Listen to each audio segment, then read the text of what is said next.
So when I came on this project, the thing we were trying to deal with was the immediate aftermath of the DAO bug. They put together a smart contract in Ethereum that eventually was discovered to have a bit of a problem, and it cost them hundreds of millions of dollars. And in order to solve this problem, they had to completely fork the Ethereum blockchain to recover that money. And part of the reason that this happened was because of the nature of the programming language that they had designed. And so Charles got in touch with me and said, okay, we need to design a language where this is not going to happen again, where we're not going to have to fragment a community just to prevent bugs. I mean, that's unacceptable, right? You can't fork an entire blockchain just because there are bugs. And so we set out to design a programming language that was much more secure, much safer, and that you could actually do formal proofs about. Because when you have hundreds of millions of dollars on the line, it would be nice if you could have a machine-verified proof that your software is going to do what you expect. And so we designed a pure functional programming language that was founded on well-established mathematical techniques for programming, and hopefully people will adopt it and no longer risk huge sums of money on programmer errors. Plutus is really trying to do something fundamentally new, at least in the smart contract world. The standard technique currently or the standard language currently for writing smart contracts is Solidity, and it's a language that is fairly familiar to a lot of people. It has a lot in common with JavaScript and other imperative object-oriented languages. But as a consequence, it's very hard to prove anything about it, to reason about it. Software verification for this kind of language, for Solidity, and its related languages is just very difficult. And one of the reasons you might choose Plutus is because it's going to be significantly easier to prove the things you want to prove. You can take advantage of the last 50 plus years of formal methods and formal verification in functional programming. And you can also take advantage of the fact that it's a much simpler language. It doesn't have a lot of things that languages like Solidity have, which on the surface look convenient and really useful, but that convenience comes at the cost of not being able to reason in the same way. And so you'd pick Plutus because you want to actually be able to get stuff done. You want to be able to prove things without sort of destroying your soul trying to deal with the difficulties of the language itself. You'd rather spend more of your time devoted to proving that your program works rather than proving that your language does sensible things. Plutus Playground is an interactive website where you can go and write software in Plutus, which at this particular moment is a translation layer from Haskell-style syntax and language constructs down into Plutus Core, which is the underlying form of the language, which can be targeted by multiple languages. And you can then deploy that on a mock chain to see what will happen. It's a great way of learning how to use the language. It's a great way of testing your code, or just experimenting with an idea without having to actually run it on an actual blockchain and put real money at risk. So Plutus, as it currently is structured, is designed to work at the settlement layer to control transactions and to determine whether or not a transaction itself is valid. And these transactions, at this level at least, govern who has what currency, basically, who has what money or other transferable things. There's another layer, CL, which stands for computation layer, where the more advanced software would reside.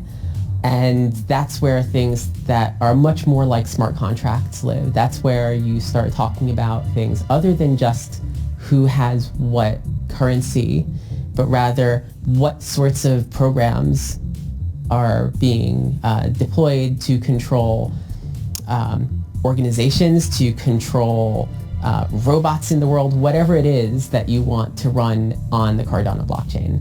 Those live at CL. Both of these layers have a version of Plutus for them. The current version that is deployed is primarily for SL because we are looking at many different interesting ways of implementing CL-style computations on top of that. One option, of course, is to go the full smart contract style system like in Ethereum, but there are other models that we're looking at too. We're doing research into something that we're calling the extended UTXO model, where you can actually achieve some amount of smart contract-like behavior, perhaps even all of it. It's an open research question, but some amount of smart contract-like behavior using only the standard UTXO model of program behavior. And if we can actually figure out how to do this, if it's a real and valid way of encoding things, then what that means is you can maybe get the full functionality that you'd want from a smart contract without having to have a fancy system in the same way that Ethereum has. So the KEVM and Plutus are sort of both low-level platforms, I guess you could say. They're both things intended to be targeted by compilers, or at least Plutus Core and the KEVM are. Plutus itself is a high-level language which compiles to Plutus Core, but it can also compile to KEVM. And similarly, we are developing compilers that go from Solidity to the KEVM and also to Plutus Core. So in principle, you can write a compiler that will translate from whatever language you want into Plutus Core. The point of Plutus Core is to be a target for compilation. And so if you prefer other languages, such as Haskell, or PureScript, or heaven forbid, Python, or JavaScript, or less secure languages, you can do that. And in fact, Plutus TX, which is the form of Plutus that people will actually be writing, is a flavor of Haskell. It is a variety of Haskell, a restricted subset of Haskell, which compiles to Plutus Core. So Marlow is a domain-specific language that extends work done in the late 90s on early forms of, I guess you could say, smart contracts, but no one was calling them smart contracts at the time. It was the late 90s. People hadn't even thought of these things, really. But Simon Peyton-Jones and others worked on a domain-specific language for defining contracts that would be run on computers and enforced by computers. But that was in a completely different context. It was way before blockchains, and basically you had to trust that the people running these computations were actually running the code you wanted them to run. Marlow is inspired by that work, but now rephrased in the context of blockchains, where you no longer have trust involved, and you can actually have self-enforcing code. And how you rephrase that is somewhat interesting, because you can't take certain things for granted. You have to actually, you cannot take for granted the idea that someone will actually do something. You have to have an entire new construct, add entire new ideas to the domain-specific language that enforces behavior in some sense, that guarantees that someone will actually do something. And the way that you do that, or one of the ways you can do that at least, is with a notion called a commitment, where you're effectively saying, you put some money on the line, and if you don't come through and you don't do this thing that you're promising to do, you'll lose that money. And this is a notion that is completely new to the blockchain era. It was absent from these software-based contracts in the late 90s. And having a language for talking about commitments that is natural, as opposed to sort of hacked together on the fly every time you want to make a commitment, is extremely useful and is one of the important features of Marlow. I guess for me, what is really exciting about this work is that it's going to have a significant impact on the future of software development as a whole. We're not just going to have a cool language that's going to be deployed on the Cardano blockchain.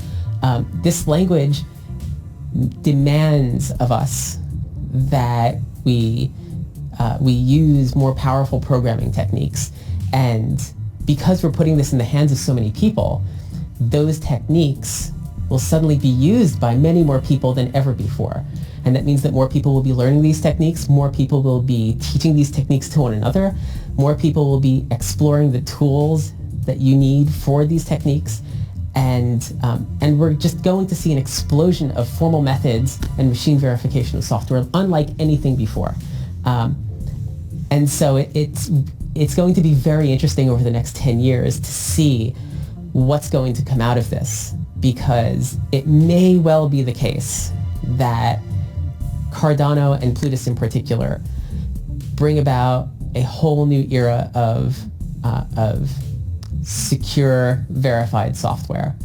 It might go down in history as the thing that brought formal methods to the fore in computer science. Most programmers today don't actually verify their software. They don't make sure their software works. Lots of research has been done on how to do this, but it's confined to academia. And suddenly it's going to be unleashed on the world as a kind of prerequisite for writing software. And that's going to be really interesting.